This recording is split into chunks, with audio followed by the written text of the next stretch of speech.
Assalamualaikum warahmatullahi wabarakatuh. A'udzu billahi minasyaitonir rajim. Bismillahirrahmanirrahim. Alhamdulillahi rabbil alamin wa bihi nasta'inu ala umurid dunya waddin. Wassalatu wassalamu ala asyrafil anbiya'i wal mursalin. Sayyidina wa maulana Muhammadin wa ala alihi wa sahbihi ajma'in, amma ba'd. Qala al-musannif rahimahullahu ta'ala wa nafa'ana bihi wa bi'ulumihi fid dharaini amin. Bismillahirrahmanirrahim.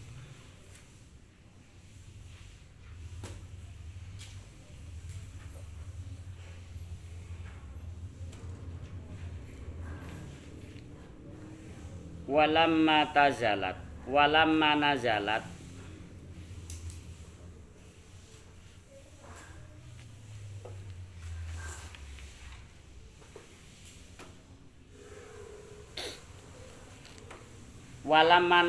lan semangsane temurun. Nggih niku. Kok apa sak dhuwure? Walamma nazalat lan semangsane temurun. Apa iki ayat? Walamma nazalat mongko semangsane temurun apa iki ayat? Taharraju mongko padha ngrasa abot. Taharraju mongko padha ngrasa abot sapa aulia, pira-pira waline bocah yatim min wilayatil yatama, saking dadi waline pira-pira anak yatim. Jadi ketika ayat ini turun, bahwasanya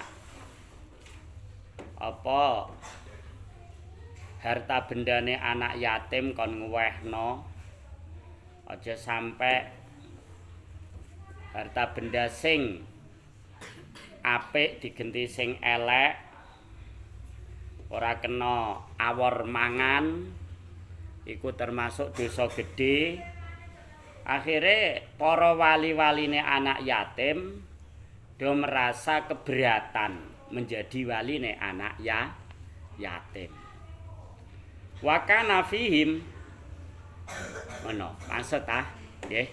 Wa kana lan ana fihim iku tetep ing dalem yatama man sapa wong tahtahu kang iku ing dalem sakngisore man al asyru apa wong 10 awis samanu utawa wong 8 minal azwaji saking pira-pira bojo. Fala ya'dilu mongko ora bisa adil sapa man.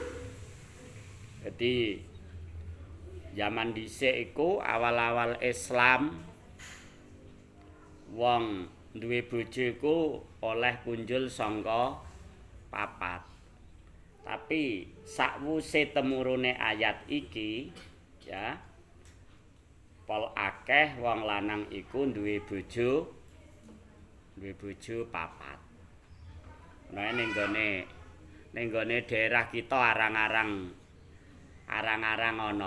Arang-arang ana apa akeh arang-arang ana. Fala ya'dilu mongko ora bisa adil sapa man bainahunna ing dalem antarane azwaj.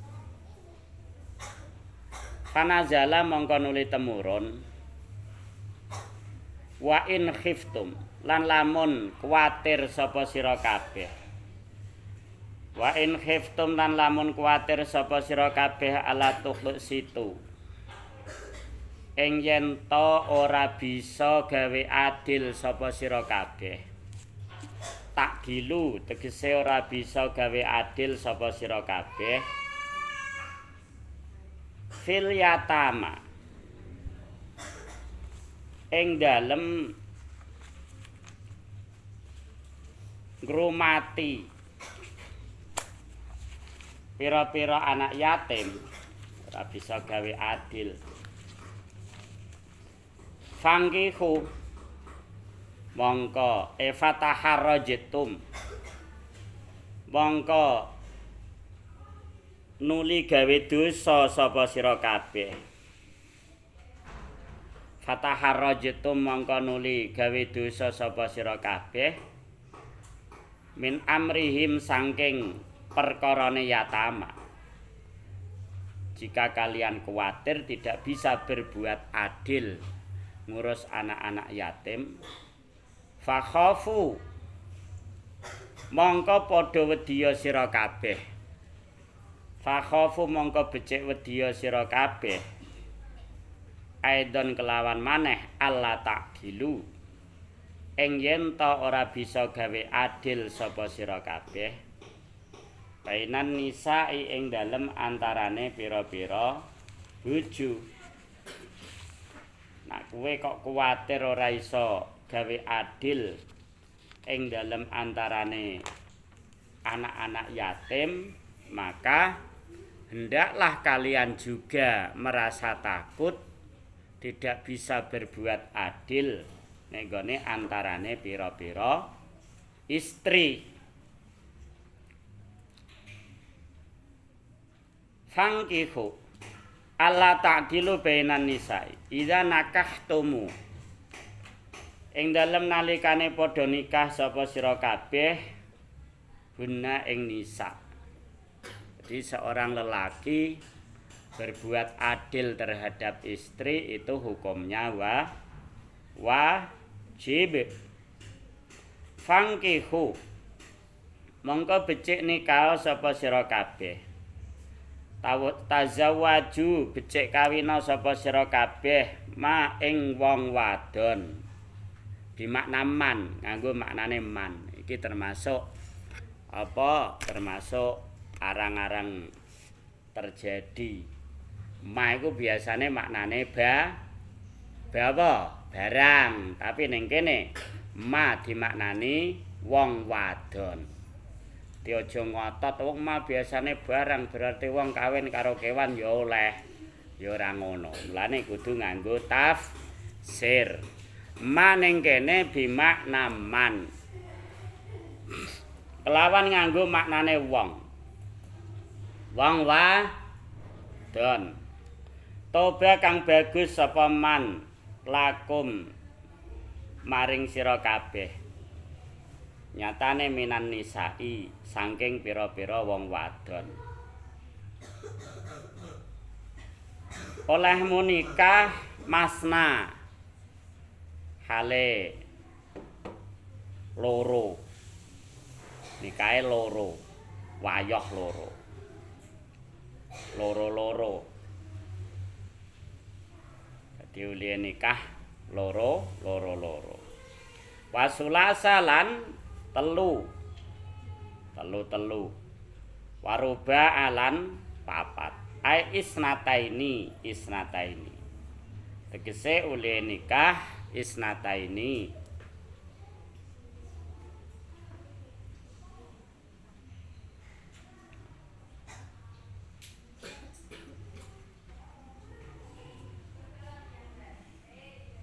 Rupane dadi badal ya. Ma tobalakum minan nisa'i masna rupane loro-loro. Wasulasa lan telu-telu waruba alan papat-papat iki wairu munsharif manek munsharife adal karo wasof. Ai isnataini rupane loro-loro. Wasalasan salasan lan telu salasan telu. Wa arba'an lan papat arbaan lan papat wala tazidu lan aja nambahi sira kabeh ala zalika ing atase mengkono-mengkono arba di wong lanang oleh nikah karo wong wadon pol akeh iku ya sak kumpulan iku duwe bojo papat pol akeh nang nek upamane nikah bolak-balik ora nganti papat ganti-ganti karo iki nikah engko cerai nikah neh cerai neh nikah neh iku nganti ping 50 ya oleh aku duwe kanca tak takoki nikah jarene lagi ping 17 wis wah kowe iki anyen pejantan temenan aku ngono nikah ping 17 ana nak dhewe-dhewe oleh ping waki tapi nak awor jenenge wayah basanem madu wayah iku apa dimadu gandengane racun Mas aku mau dimadu asal Mas mau di racun apa tulisan brak trek nguri madu dan racun aku mau dimadu asal Mas mau di racun. Biasane wong wedok iku rata-rata seneng apa ora gelem nek dimadu. Mboten purun nganti digekno lagu ya. Tapi upama gelem ya halal. Nganti pira? Papat ngono. Sitoke dereng kok, Pak. Fa in khiftum, monggo lamun wedi sapa sira kabeh. Ala ta'dilu ing yen to ora bisa gawe adil sapa sira kabeh. Fa in khiftum monggo lamun wedi sapa sira kabeh ala ta'dilu ing yen to ora bisa gawe adil sapa sira kabeh. Naan kowe wong lanang-lanang iki do kuwatir ora bisa gawe adil. Fihinna ing dalem nisa, ing dalem pira-pira bojo ora bisa gawe adil binafakoti kelawan paring nafkah. Wal qasmi lan gilir. Dadi wektune kudu dibagi. Nek bojone loro ya dibagi loro. Bojone telu ya dibagi telu. Nek bojone papat ya dibagi papat. Pamane kuwatir ora bisa adil, ora bisa paring nafkah, ora bisa adil uli ing gilir, fawahidatan. Mongko ing wong wadon siji. Fawahidatan mongko ing wong wadon siji ingkihu. Becik padha nikah sapa sira kabeh ha ing wahidah. Kalau memang kuwatir tidak bisa adil, ora oleh ya au iqtasiru utawa becik padha ngalap cukup sapa sira kabeh iqtasiru utawa becik padha ngalap cukup sapa sira kabeh alama ing atase budak wadon malakat kang miliki kang wasani aimanukum apa pira-pira tangan tengen sira kabeh minal ima inyatane saking pira-pira budak wadon idlai salahunna krana ora ana lahunna iku keduwe ima minal hukuki nyatane pira-pira hak ma apa barang lizaujati kang keduwe pira-pira bojo wadon sebabe nakan budak iku ora ana kewajiban sing kaya bojo wadon. Nek saiki wis ora ana perbudakan. Zalika utahe mengkono-mengkono nikah papat. Ai nikahul arba' tegese utawi mengkono-mengkono nikah papat wong wadon fakot mongko bloko awil wahidati utawa nikah wong wadon siji awit tasari utawa nikah budak, mboyong budak. Awit tasari utawa mboyong budak adna iku luwih parek, lebih dekat. Akrabu tegese luwih parek ila Allah ta'ulu. Maring yen to ora gawe lacut sapa sira kabeh. Dadi nak nikah iku termasuk hikmahe kita dijaga Gusti Allah ora nglakoni perbuatan sing lacut sebabe wis ana bentenge.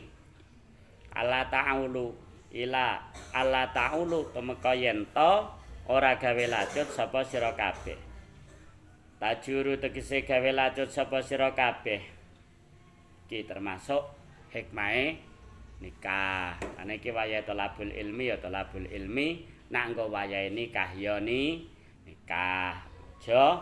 Aja uzubah. Uzubah iku ora nikah. Apike nikah. Sebab nak nikah iku wis ana bentenge.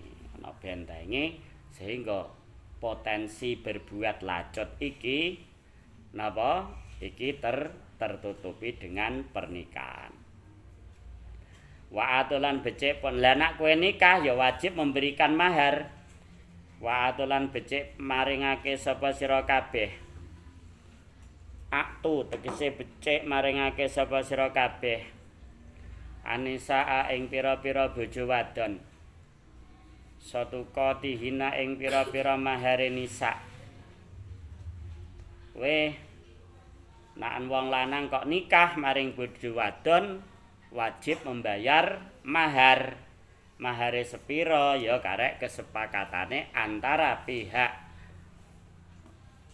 pengantin pria dan pengantin wanita. Bahkan nak wong wedok iku upamane kok untuk gurune mahare iku diulang iku wis cukup, iku wae ya sah ngono. Sadukatihinna ing pira-pira mahare nisa. Jam'u sedaqatin iku jama'e lafal saduqatin. Jadi saduqatin saduqat. Muhurahunna tegese pira-pira mas kawine nisa. Nihlatan hale bagus. Jadi dengan pemberian yang baik.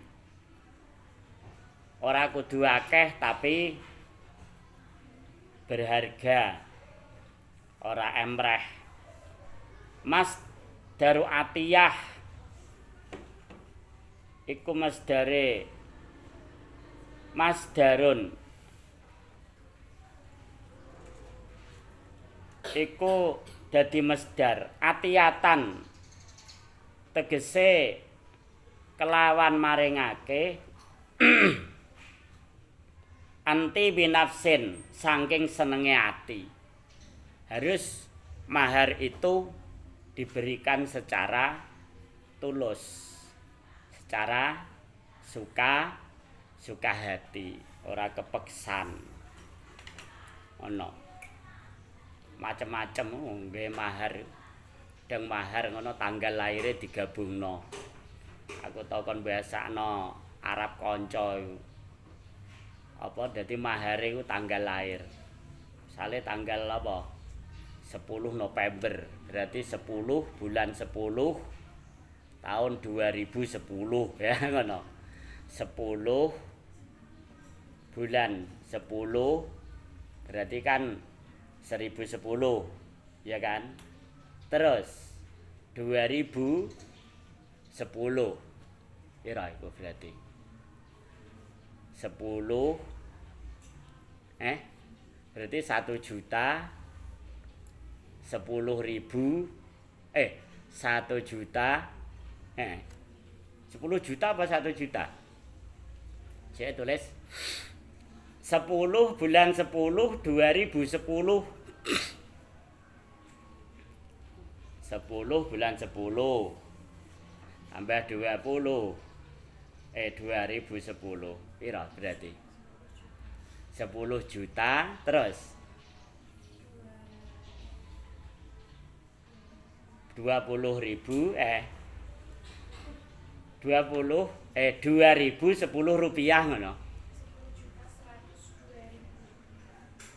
Nah, 10 juta 102.000 ngono. Ya ana sing tanggal anune, tanggal pernikahane. Lah ngoten niku angsal ta mboten? Ya oleh-oleh wae, sing penting nih lah. An atiyatan anti binafsin. Mahar iku pemberian dari hati yang tulus, dari hati yang baik. Fa ing tibena mongko lamun gawe bagus sapa nisa lakum maring sira kabeh ansyain saking suwiji-wiji minhu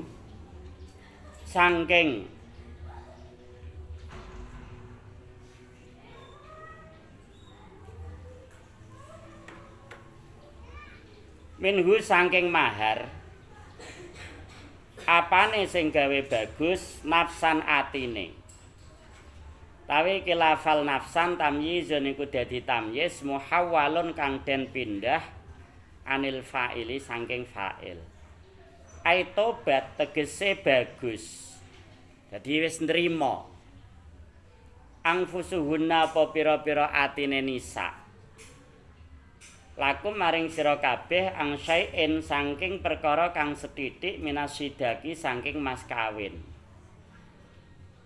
Fawahabna mongko padha maringake sapa nisa hu ing sidak lakum maring sira kabeh. Dadi ngene, mahar diwehna wong wedok, bareng wis diterima wong wedok malah dienggo blonjo dipangan bareng. Contone ngono, paham? Terjadi rak mungkin niku. Mungkin terjadi betul. Ana wong wedok kok apike ngono. Delalae mase iki apa bojone durung patek kerja, simpenane mahar mau dipangan bareng contone misalkan. Fakulu mongko becik mangano sapa sira kabeh hu ing mas kawin.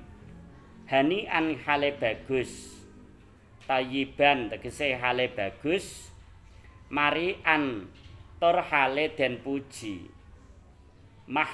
Mahmudal akibati hale den puji pungkasane. La dororo tegese ora bahaya, ora ana jinise kemplaratan iku maujud fihi ing dalem mahar alaikum ing atase sira kabeh fil akhirati ing dalem akhirat. Dadi tegese ora ana tuntutan ing akhirat senajan bojo lanang mangan mahare bojo wadon sing wis dihibahno, sing wis diparingno wong lanang. Ngono. Nazala temurun apa iki ayat fa intibna roddan karana nulak alaman ing atase wong kariha kang gething sapa man zalika ing mengkono-mengkono dahar mahare wong wadon. Sing penting iku mau padha ridane. Lah nek wong wedon ora rida, mahare dijaluk ya, dipangan secara semena-mena ya ora halal. Nek wong wedok merelakan ya halal. Ngono. Halale kuwi iso uga hibah karena diberikan terhadap suamine, iso uga halale karena utang. Aja Mas nek tak wehno aja namu utang ya lah. Ya halal padha wae. Wala tutu lan aja padha maringake sapa sira kabeh. Ayuhal auliyau. Iki terus bakas cahyate meneh iki. Iki bakas pernikahan iki wis bar mau. Iki genti bakas ngrumati cahyate meneh iki. Ngono. Ning ngono nak. Apa apike pernikahan iku atas dasar nihlah. Padha padha ridhone, padha ikhlase, padha senenge. Ora atas dasar apa? Mukrah. Mukrah iku terpaksa. Senajan waliyem ya, wong tuanem lanang iku duwe hak ijbar. Hak ijbar iku hake wali lanang sing rupa bak utawa kakek nikahno putune utawa anake karo wong lanang sing kufu. Iku oleh carane nggone fikih. Ning jenenge barang dipaksa iku ya ora kaya nak nihlah, ora kaya nak padha tuluse. Lah kowe nek disenengi wong ndang kandha bapak ibune. Ben akhire nihlah. Engko dadakan kowe seneng wong, wis sehidup sekelenger, dadakan wong tuanem ya duwe pilihan dhewe. Akhire ora sida, bareng ora sida lara. Lara.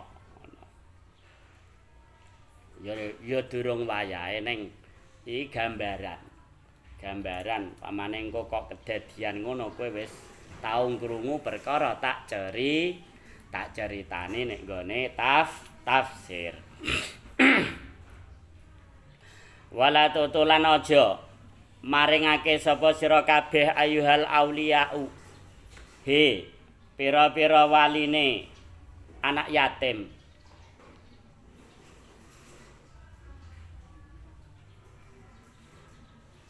Muk paringna as-sufahaa ing pira-pira wong bodho.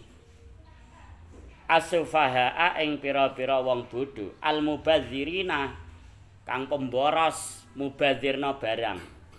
Al-mubadzirina kang mubadzirake barang. Apa menghambur-hamburkan harta benda iku jenenge al-mubadzirin. Wong sing bodho-bodho mau minari jali nyatane saking pira-pira wong lanang wan nisai lan pira-pira wong wadon wasibiyani lan pira-pira bocah cilik. Cek wong wis tuwa, cek wong wadon, wong lanang, wong wedok, cek bocah cilik kok sufaha safih wonge idiot ora iso ngurus harta benda iku aja diserai harta benda sebab engko akhire entek yen ra tata duwe dhuwit 1 juta go tuku plembungan kabeh mubazir apa ora contoh ngene iku mubazir aja maringake amwalakum ing pira-pira bondone anak yatim kang ing dalem tangane sira kabeh amwalakum ing pira-pira bondone anak yatim kang ing dalem tangane sira kabeh harta benda anak yatim yang kalian kuasani jangan sampai kamu serahkan kepada orang-orang yang bodoh, orang-orang sing mubadzirna harta benda.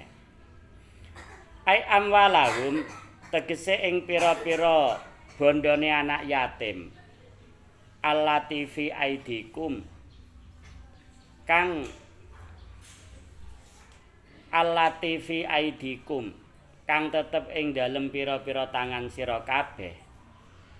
Allati ja'ala kang wis dadekake Allah sapa Gusti Allah lakum maring sira kabeh kiaman ing nglakokake yang mana Allah sudah memberikan kepercayaan kepada kalian untuk mengurus harta benda anak yatim tersebut. Lafal kiaman masdaru koma iku masdare lafal koma yakumu kiaman. Ai takumu tegese nglakokake utawa jumenengake sapa sira bima asyikum kelawan pira-pira ekonomi sira kabeh wasolahi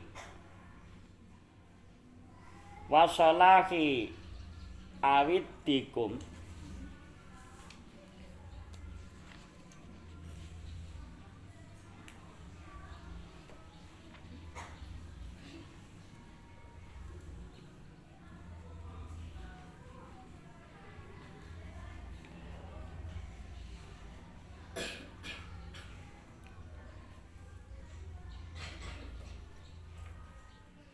wasolahi aidikum lan kebagusane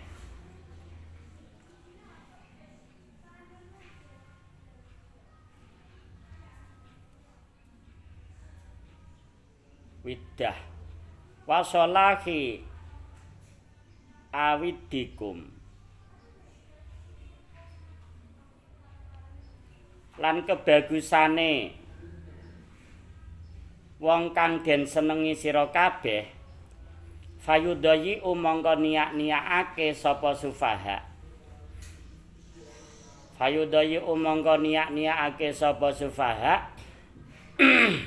ha ing amwal fi ghairi wajhiha ing dalem liyane dalane amwal. Dadi nak serahno wong-wong sing bodho-bodho iku engko akhire do disiak-siakno, akhire dibelanjakan tidak sesuai wajah, tidak sesuai arah sing dikehendaki. Wa fi qiraatin lan iku tetep ing dalem siji qiraah ora kiaman tapi qiyaman.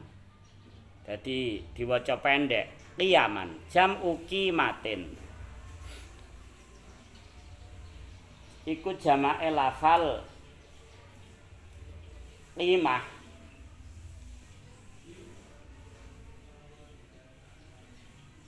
ma tegese barang takumu kang dadi jumeneng bi kelawan ma al amtiatu apa pira-pira harta benda. Warzuku lan becik maringi rizki sapa sira kabeh hum ing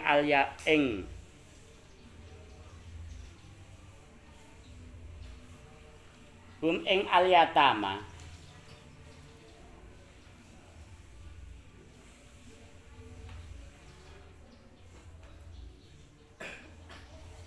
dadi nek ndelok dawuhe ayat iki wong-wong sing diserahi harta bendane anak yatim iku kudune wong sing ora mubazir. Dadi kudune diserahno. Dadi annahu yambagi lil wali ayyuk tiyamalal yatimi lirajulin aminin yattajiru fihi. Kudune harta bendane anak yatim diserahno nek nggone apa wong lanang sing bisa dipercaya sing iso berdagang supaya harta bendane anak yatim iki engko bisa berkembang.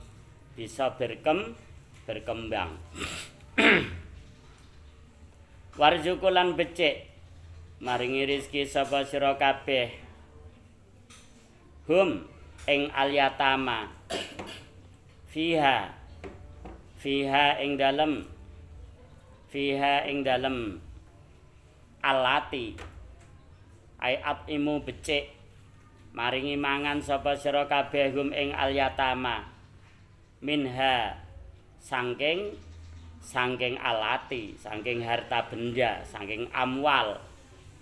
Dadi kanggo apa nafkahi saben dinane dijikokno sangka harta bendane anak yatim mau. Dadi harta bendane dhewe waksu lan aweh sandangan sapa sira kabeh lan becik aweh sandangan sapa sira kabeh hum ing alyatama Waqulu lan becik ngucapa sira kabeh lahum maring al-yatama kaulan kelawan ucapan makrufan kang bagus. Dadi apa bocah-bocah yatim iki kecuali diparingi rizki, diparingi sandangan sangga harta bendane dhewe mau, tur kudune dibimbing, dididik dengan ucapan-ucapan yang baik. Biasane bocah yatim iku rata-rata rada beler, rada ya serati ngono. Sebab dheweke anyen butuh kasih sayang. Adu becik janjeni sapa sira kabeh ing al-yatama idatan kelawan janji jamilatan kang bagus bi'taihim kelawan maringake bi'taihim kelawan maringi al-yatama amwalahum ing pira-pira harta bendane al-yatama ida rasyidu nalikane wis padha dewasa, wis padha pinter sapa al-yatama.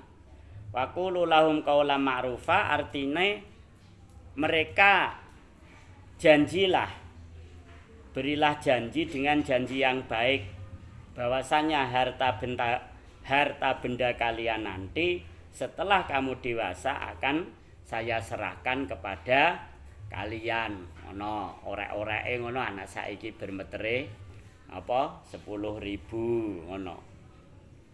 Kuat iku. Wabtalu lan becik padha nguji jajal nyoba. Wabtalu lan becik padha nguji sapa sira kabeh. Ikhtabiru becik padha nguji sapa sira kabeh. Al-yatama ing pira-pira anak yatim dijajal wis pinter apa durung. Qablal bulughi ing dalam sadurunge dewasa, sadurunge balek. Fi dinihim ing dalam agamane al-yatama. Watasarrufihim lan uliye belanjaake al-yatama fi amwalihim.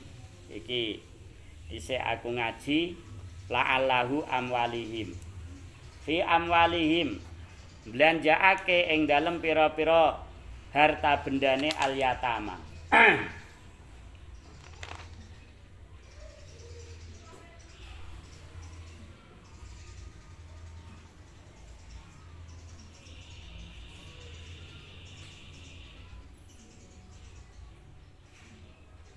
Fi amwalihim nganggo mem nggih, nganggo mem apa hak?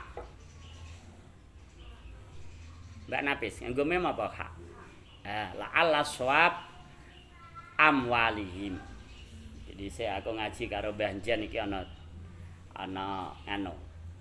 La'alla swab amwalihim. Ing dalem uliye belanjaake fi amwalihim ing dalem pira-pira harta bendane al-yatama.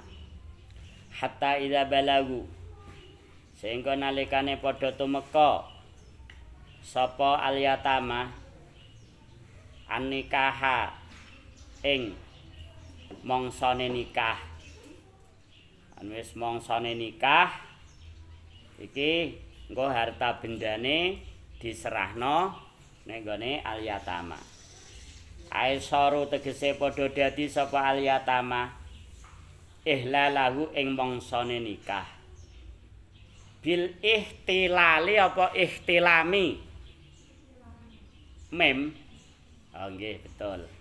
Bil ihtilami uliye tekan mongsane nikah bil ihtilami kelawan ngimpi metu mani.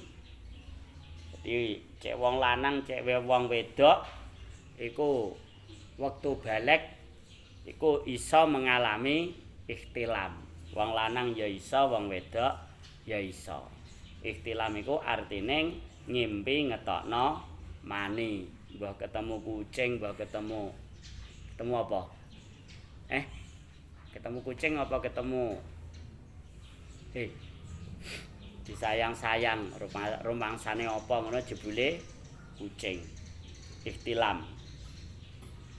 Awisin ni utawa kelawan taun dadine tekan mangsane nikah dewasa maksude ku krana sebab ihtilam utawa sebab taun.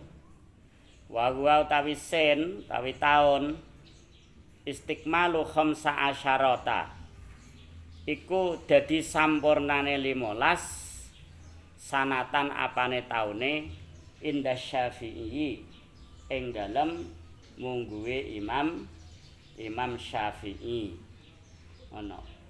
Wa inda Malik wa Abi Hanifah samaniyata asyara. Nah cara Imam Malik, Imam Abu Hanifah dewasa iku umur 18 tahun. Saiki pamin alamatil buluh cah wedok iku al haidu. Haid. Cah wedok iki nek wis haid berarti wis baligh.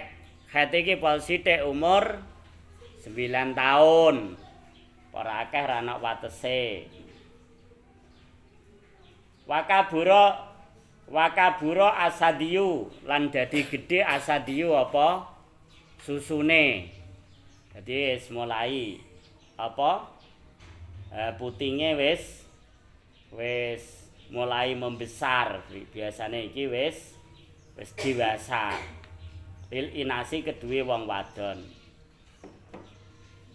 Wanabatul anati lan tukule wulu kempung. Wulu kempung apa? Rambut ngisor iku lho ya. Sing nek nggone sanding dalan uyah iku jenenge apa? Apa jenenge? Anah wulu kempung. Wanat full ibti lan tukule wulu kelek. Wa farkul arnabati apa iku maknane? Wa waladul hanjarati lan gedene kala menjing. Iki nak apa? Iki nak wong lanang, nak wong wedok ora. Wong wedok kala menjinge apa ora? Iki lho jenenge kala menjing. Nah, ceritane guru-guruku dhisik iku jarene napa Nabi Adam dahar sajaratil khuldi ki mbanggok ning kene. Lah sing wong wedok mbanggok ning dodo terus dadi puting iku.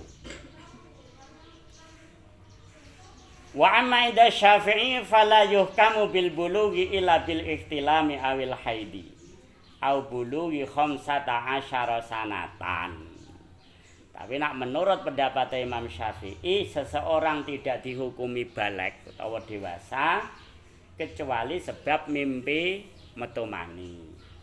Utawa haid utawa umure sempurna 15 tahun. Jadi kowe iki sing aliyah kelas 1 2 nak cara Imam Abu Hanifah, Imam Malik ya durung baligh. Nggih ha. Tapi ya wis do prainan kok ya. Tapi nak menurut Imam Syafi'i sebab ikhtilam haid utawa sempurna umur 15 tahun. Paham nggih? Inda Syafi'i fa'in anastum. Monggo lamun padha ningali sapa sira kabeh abis sortum. Tegese padha ningali sapa sira kabeh minhum saking al-yatama. Rusdan ing pinter. Solahan tegese ing kebagusan. Kepatutan utawa kebagusan fi dinihim ing dalem agamane al-yatama wa malihim lan harta bendane al-yatama. Nah, muk pandang-pandang anak-anak yatim iki wis ketok dewasane upama diserta apa diserai harta benda wis ora mengkhawatirkan fadfa'u monggo becik nampakake sapa sira kabeh ilaihim maring al-yatama amwalahum ing pira-pira harta bendane al-yatama. Oh ngono nggih. Ono pamane senajan kowe ora duwe anak yatim, engko nek ditakoki masyarakat tata carane ngelola hartane anak yatim nganggo ayat-ayat iki engko tafsire buka meneh ya. Sebabnya mungkin kowe engko ning desa ya ditakoki masyarakat. Amalagum ing pira-pira harta bendane al yatama. Wala takululan aja mangan sapa sira kabeh ha ing amwalahum. Ayuhal auliya'u hi pira-pira para waline anak yatim. Israfan hale leluwian. Biwari hakin kelawan dalan kang ora bener. Lafal israfan iku halun dadi hal. Wabidaron lan hale cepet-cepetan. Ai mubadirina tegese cepet-cepetan sapa aulia ila infaqiha maring dermaake amwal makhofata ayyak baru dadi ndang dintekno harta bendane anak yatim mau iku ora kena lah gene kok ndang dintekno makhofata ayyak baru kuwatir yen to tumeka gedhe sapa al yatama makhofata ayyak baru kuwatir yen to tumeka gedhe sapa al yatama rusyada hale padha pinter fayal zamu mongko wajib kum ing sira kabeh taslimuha apa masrahake amwalahum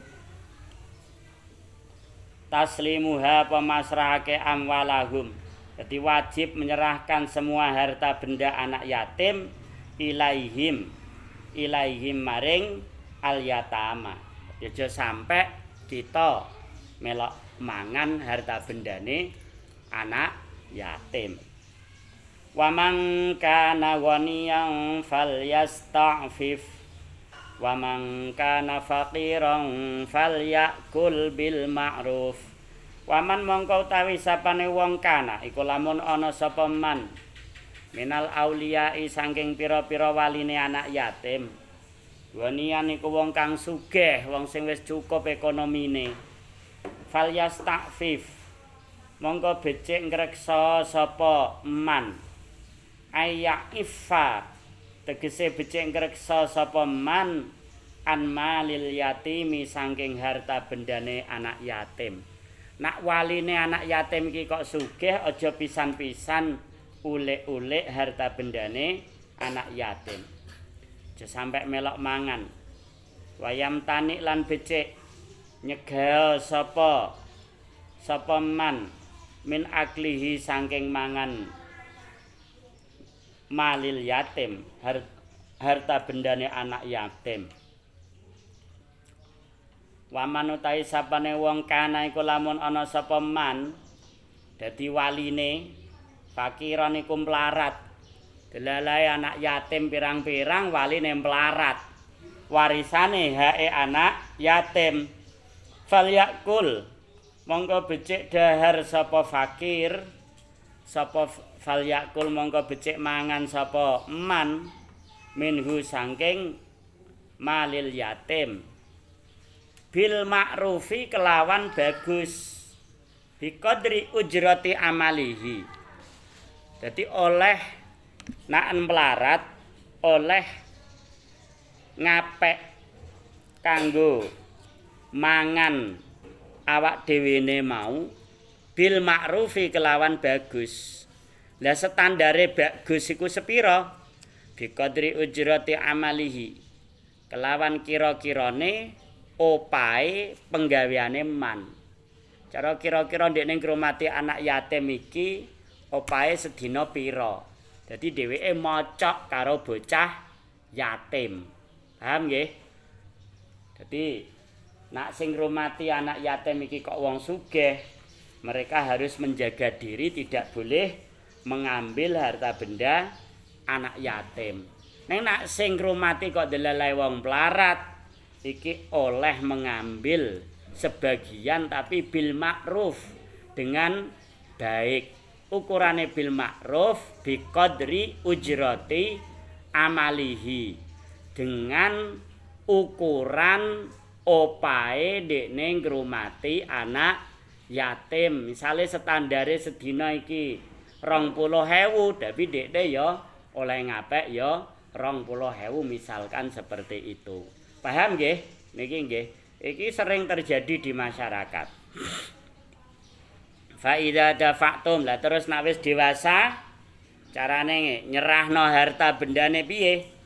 Fa idza dafa'tum, monggo nalikane nampakake sapa sira kabeh ilaihim maring al yatama, ilal yatama tegese maring pira-pira anak yatim, amwalahum ing pira-pira harta bendane al yatama. Ketika kalian mau menyerahkan harta benda anak yatim, fashhadu fa ashhidu, mongko becik neksekake sapa sira kabeh. Fa ashhidu, mongko becik neksekake sapa sira kabeh. Alaihim ing atase al yatama. Dadi kudu golek wong kok nyekseni bahwasanya harta bendane anak yatim iki wis muk serahno kepada orang yang berhak. Ora perlu ora trima seksi tok, sing apik tertulis bermetere. Sebab saiki kudune ngono. Annahum ing sak temene al yatama tasallamu iku padha nrimo. Tasallamu iku padha nrimo sapa al yatama ha ing amwal. Sebab diseksekno bahwasanya orang-orang yatim ini wis bener-bener nampa amwal. Wa baritum, lan bebasan sapa sira kabeh nek wis muk serahno nggih, diseksekno anak yatim wis menerima, tanda tangan bareng ngono bermetere, iki kowe sebagai wali iki sudah cuci tangan, udah lepas tanggung jawab. Kapan oleh nyerahno? Ketika anak-anak yatim iki mau wis tumeka usia nikah utawa 15 tahun. Li alla yaqa, supaya yen ta ora terjadi. Li alla yaqa, supaya yen ta ora terjadi ikhtilafun apa perselisihan. Fatarji'u mongko padha bali sapa sira kabeh. Fatarji'u mongko padha bali sapa sira kabeh ilal bayyinati maring bukti. Ana bukti, ana seksi, ana surat pernyataan. Wa hadza utawi iki perintah amru irsyadin, iku perintah aweh pituduh, memberi petunjuk. Amru irsyadin iku perintah aweh pituduh. Wa kafalan cukup billahi sapa Gusti Allah. Alba utawi ba iku zaidatun tambahan. Wa kafalan cukup billahi sapa Gusti Allah. Alba utawi ba iku zaidatun tambahan. Apane sing cukup? Hasiban, zat kang ngreksa. Hafizan tegese zat kang ngreksa. Li a'mali khalqihi, maring pira-pira ngamale makhluke Allah. Wa muhasabi wa muhasibahum, lan zat kang bales khalqi. Wa muhasibahum, lan zat kang bales khalqi. Cukuplah Allah sebagai zat yang maha menjaga dan memperhitungkan amal-amale makhluk. Wa nazala wallahu a'lam. Assalamualaikum warahmatullahi wabarakatuh.